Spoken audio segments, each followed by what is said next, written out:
What is up, guys? It's Troy at the Full Setup here, back with another video for you, and today we are going to be unboxing, installing, thermal testing this big huge cooler that Arctic sent over for me. Let's get rid of the box. The Arctic Liquid Freezer 2 360 A-rgb. Don't worry, the cooler's not in the box, it's already in the case at this point of the video. Now this is going to be a bit of a lengthy one because I want to talk about, when I unbox the cooler, I want to talk about quite in depth, you know, some differences between the Rev 1, things that I really didn't like about the cooler, things that I really did like. Then I'm going to show you the AM4 and Intel install. We'll have a quick little look at it in the case, and then we'll probably move on to some thermal scores, and I'll give you my final thoughts. So let's go take a look at that unboxing then. So then let's get this unboxed then. I'm really interested to see the new mounting kit, including the offset bracket as well, that I'm going to be using with AM4. One of my biggest cons with the original Liquid Arctic Freezer, because I've got the Rev 1 edition of the Arctic Freezer 2, was the fact that you almost needed a third hand for someone to hold the back plate to get it all mounted. That has been solved here. It's also solved on the Rev 3 version of the non-RGB version. Another thing as well I criticised them for is, well, I think it only came with a 1 or 2 year warranty.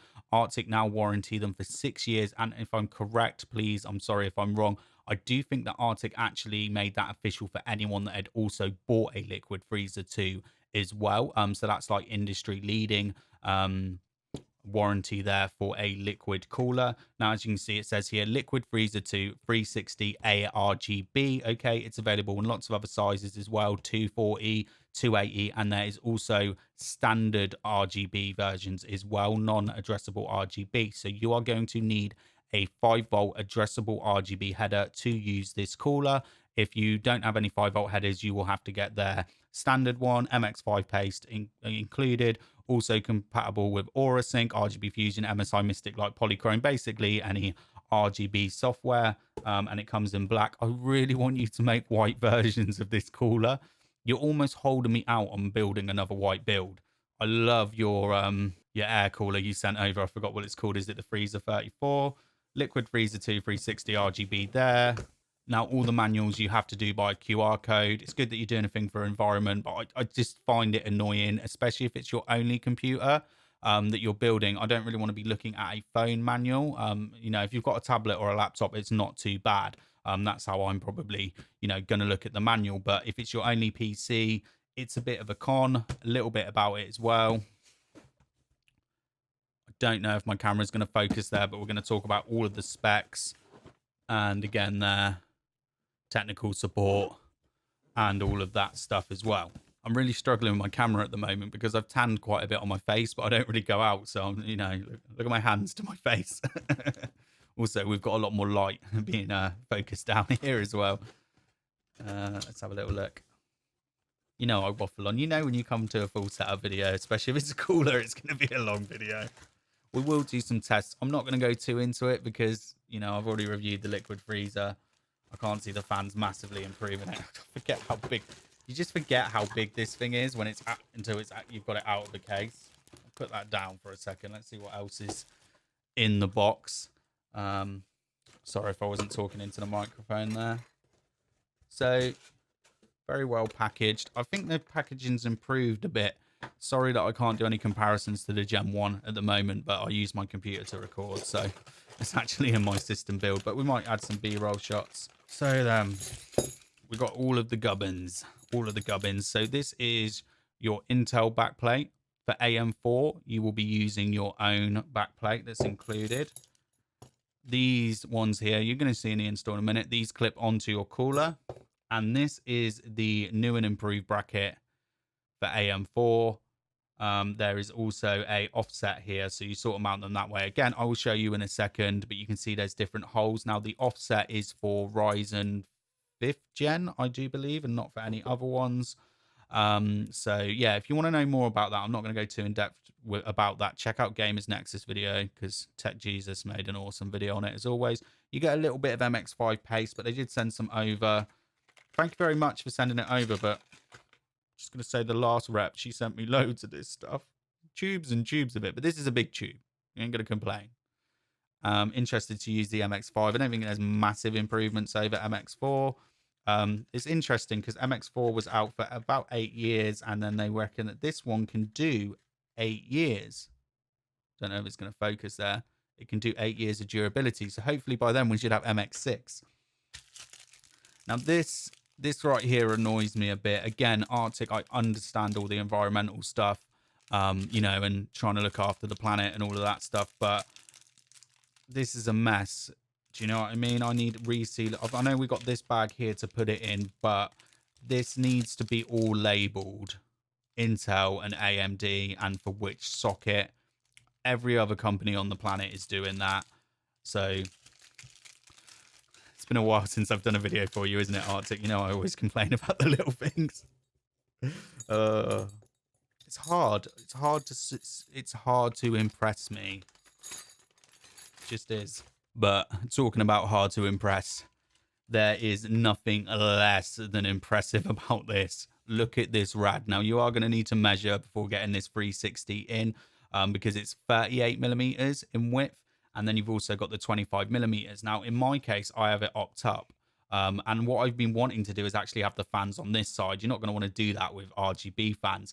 But annoyingly, in my case, for an example, because it only just fits a 360 up in the top, if I put the fans at the top, so I'm pumping pure air in over the top, then I can't get my 120 in at the back. But I do have it normally mounted this way. Again, I'm sure there's lots of B-roll on screen. These are the new Arctic fans then. So available in RGB and A-rgb static pressure fans. Oh, that's new. So does that whole side light up like that? I'm interested to see these because I have just put LL120s in my system, which are gorgeous. So I don't know. I may well replace these fans, even though I expect these fans to perform better. Now, the great thing about these new Arctic fans as well is that they go down to 0 dB, which is something that I love. I love that. And I love that it's all pre-installed.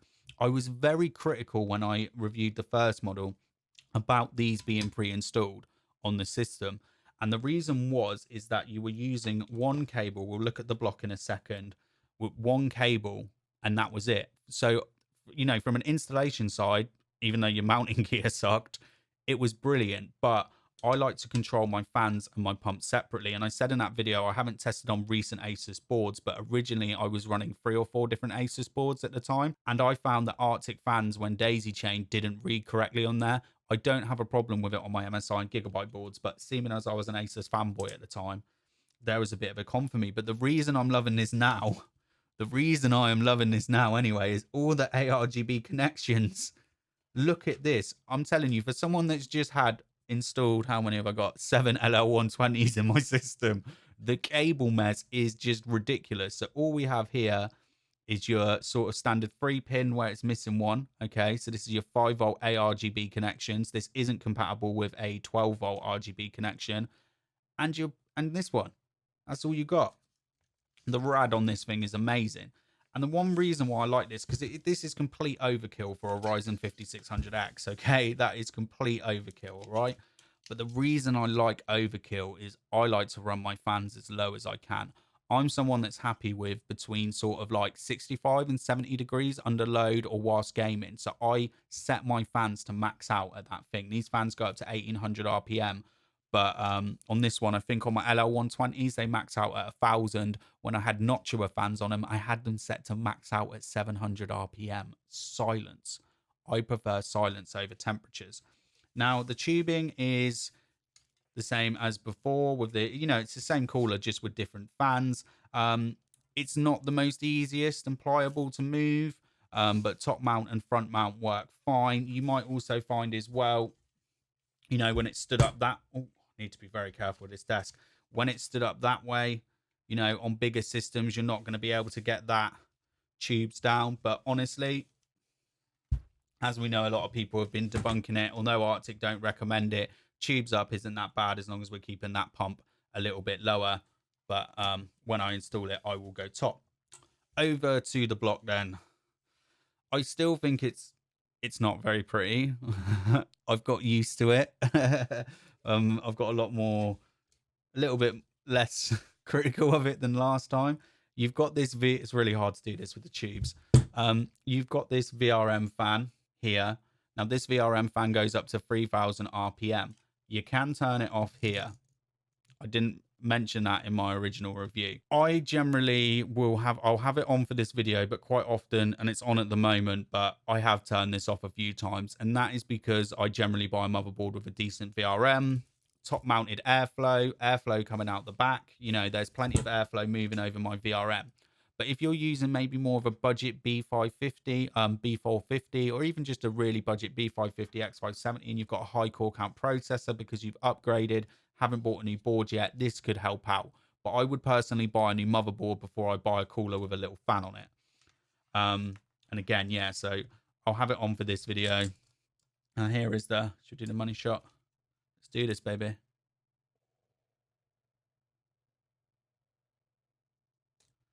And there we go. Look at that. That's the bottom of it. It didn't need 10 minutes to unbox this, but welcome to the full setup. It's how we do stuff. So I'm going to briefly show you how to do an Intel and an AMD install, and then we'll get to all the temperature scores and everything. But this thing is just, it looks hidden away in my case because you can't see a lot of the radiator, but this thing is freaking massive. I can't believe what the 420 version of this must be like. I don't think they do a 420 A-rgb yet, but that thing just must be an absolute tank.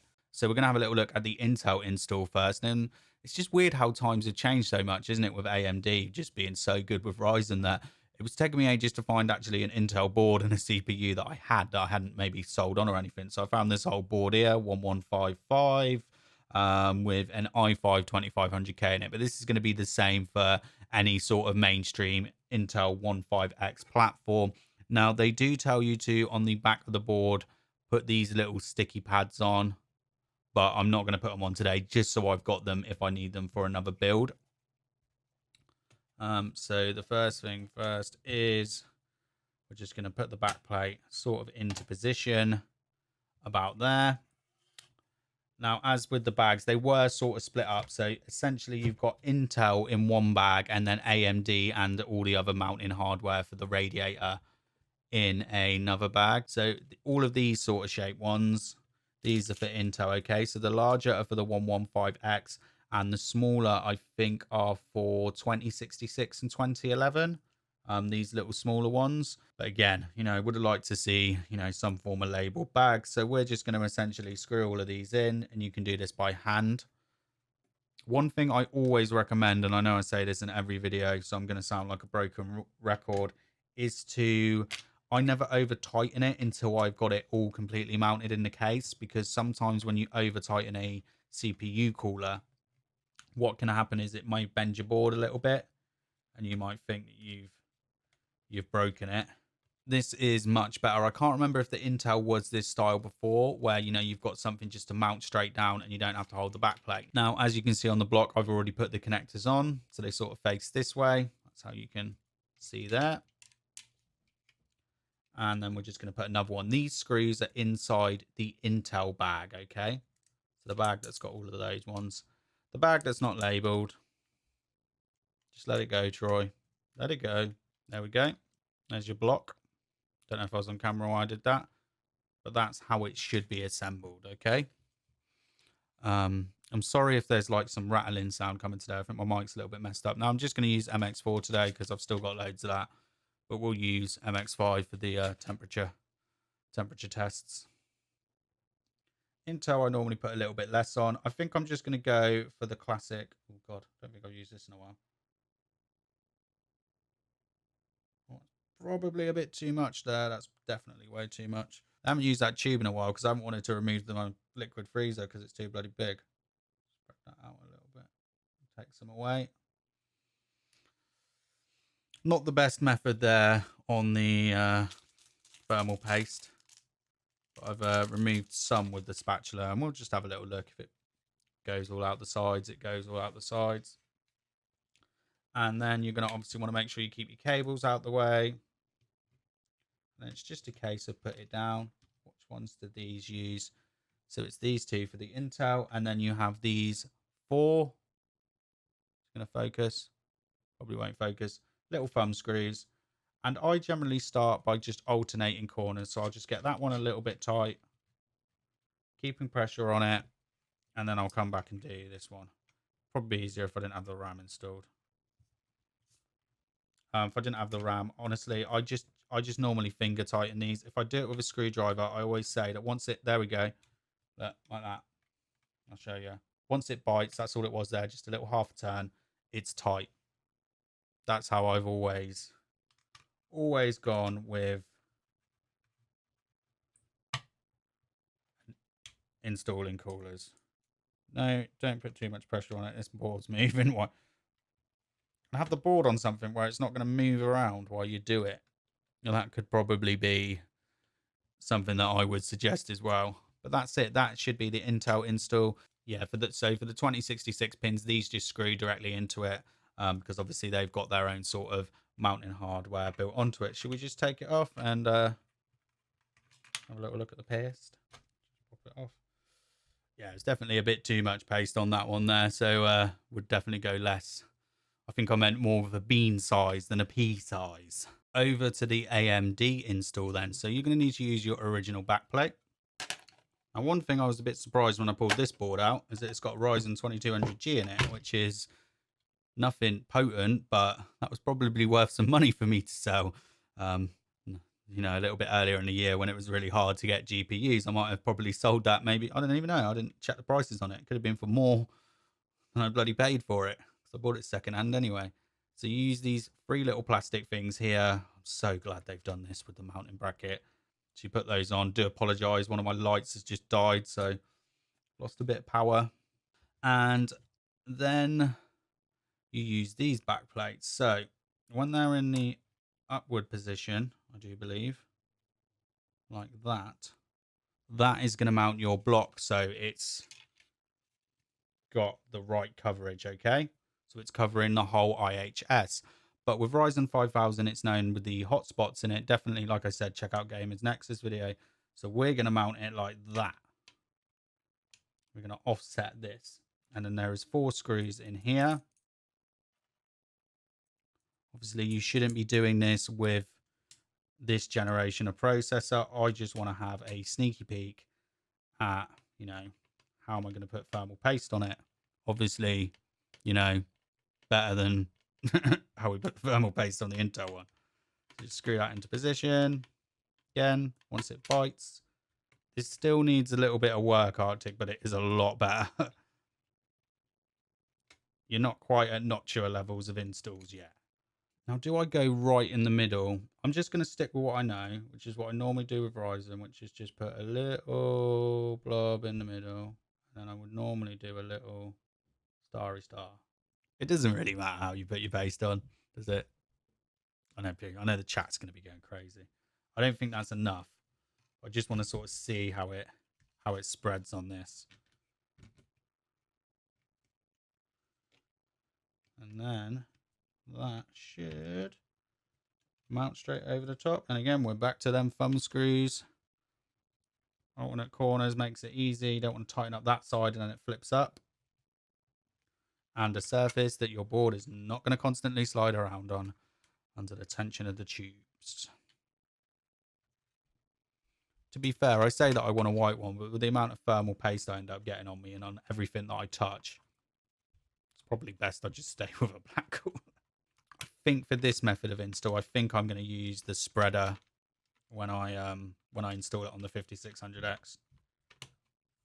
This is so much better. Before, you would have to be holding this mounting bracket, the back plate in, whilst you were putting screws on. They didn't even have the plastic bit to get it mounted.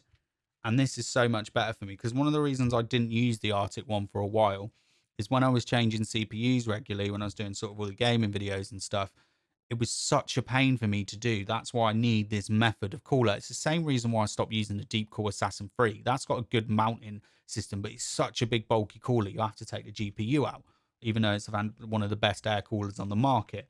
And it was similar with this. This was the best liquid cooler in my mind on the market, but it was let down by my inability to change parts all the time. That's not going to affect everyone, but it's still stress. Remember, a lot of time as well when people are buying stuff, you know, you may well be the first time builder, and this is just so much better. So I know it takes a little bit of time to get the pressure and do the spread, but I'm being impatient. Let's have a little look. But yeah, this is supposed to. It doesn't do it by much, but I think it drops off anywhere between something like 3 and 5 degrees in temperature by doing it that way. And it all adds up, especially when you're like me and you want to... Oh, I thought the CPU was coming out there. So there it is. Probably maybe just need a little bit more paste.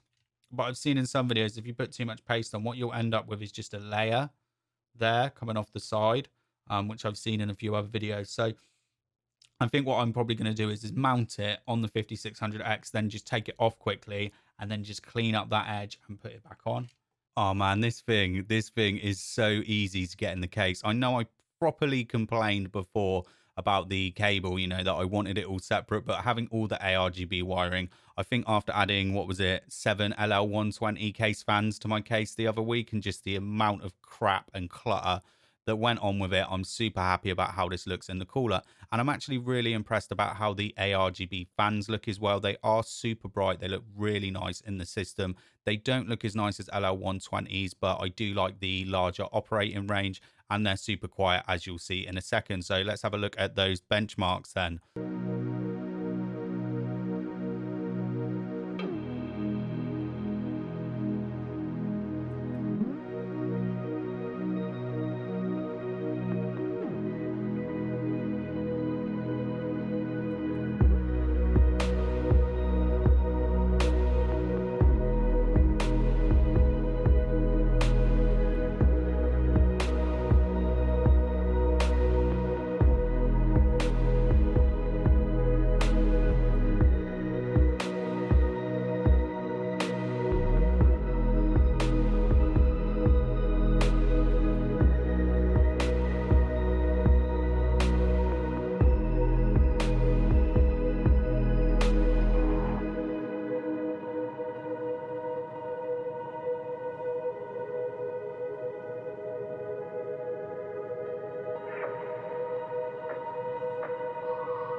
So there we go then. I'm sorry guys, it's been a super lengthy video, but I did put time codes in for all you guys.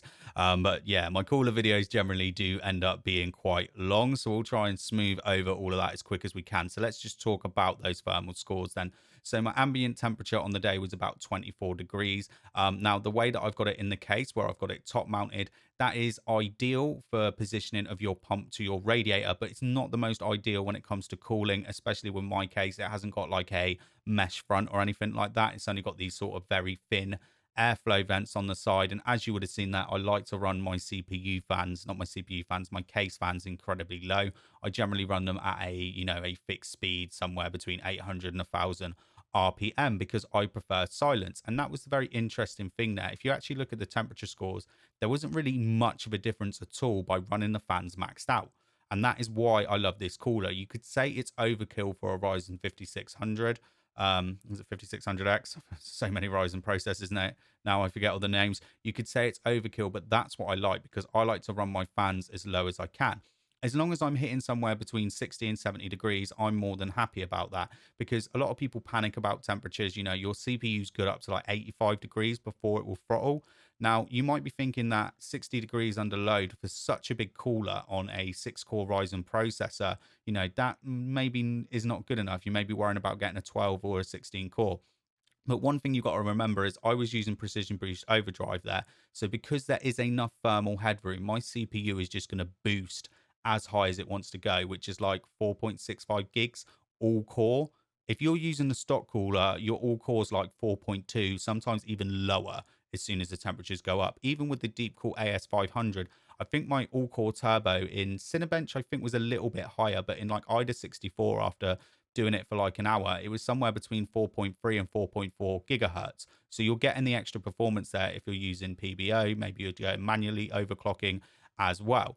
I would still always push you towards buying a better CPU rather than buying a CPU and a very expensive cooler at the same time.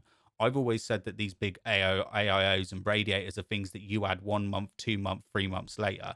If you're doing your original system build, I wouldn't spank loads on cooling and fancy fans and all this A-rgb. I know you want your build to look pristine from day one, but you're better off just getting all the most performance parts. So for me, for example, you know, I would pick a 5800X with a box cooler, just something cheap, £25 over a 5600X and this cooler. But that's just the way it goes. But obviously, you know, Arctic sent this out, so it's going to stay in the case. Now, I didn't do any comparisons to the older 360 standard one, the non-A-rgb, and that's because the temperature scores were coming out pretty much the same. Really is margin of error stuff. So over to the pros and cons then. Let's talk about the cons.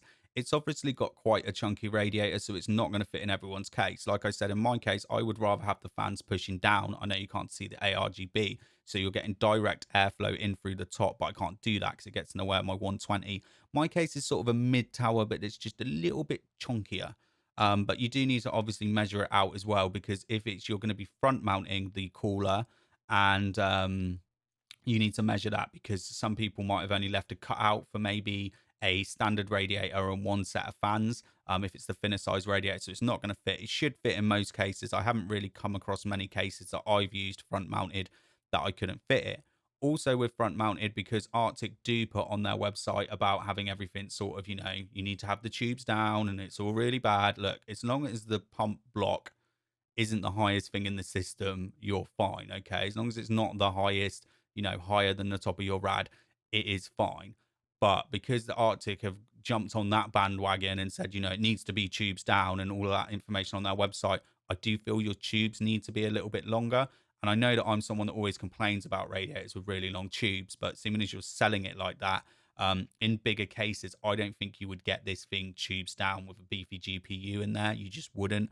There's not enough play in those tubes. They look really nice. They look really premium, but there's just not enough play and wriggle room in there as well. Third con, I'm still not sold on that, how that block looks in the case.